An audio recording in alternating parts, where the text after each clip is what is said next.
ഞങ്ങൾ രണ്ടുപേരും കരടി ആശാനെയെ നോക്കി വരികയായിരുന്നു. അല്ല, നിങ്ങൾ എന്തിനാ എന്നെയും തിരക്കി നടക്കുന്നത്? അതെ ആശാനെ, ഉള്ളത് പറയാലോ, ഇവന് ഭയങ്കര മറവി രോഗമാണെന്നേ. എന്തെങ്കിലും എവിടെയെങ്കിലും ഇവൻ കൊണ്ടുവച്ചാ പിന്നെ അത് എവിടെയാ വെച്ചേന്ന് ഇവൻ ഓർമ്മയേ കാണത്തില്ല. ഓ, അതാണോ ഇത്ര വലിയ പ്രശ്നം? എന്തെങ്കിലും വഴിയുണ്ടോ ആശാനെ ഇതൊന്ന് മാറ്റിയെടുക്കാൻ? എടോ കുഞ്ഞനാനെ, ഇനി നീ എന്തെങ്കിലും എവിടെയെങ്കിലും വെക്കുമ്പോ ആ വെക്കുന്ന സമയത്ത് നീ നിന്റെ മനസ്സിനോട് പറയണം, ഞാൻ ഈ സാധനം ഈ സ്ഥലത്ത് വെക്കുന്നുണ്ട് എന്ന്.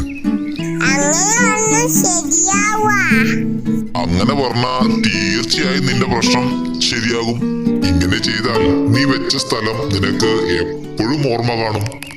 കുഞ്ഞനാനെ, കേട്ടല്ലോ, ആശാൻ പറഞ്ഞതുപോലെ ചെയ്തു നോക്കണം കേട്ടോ.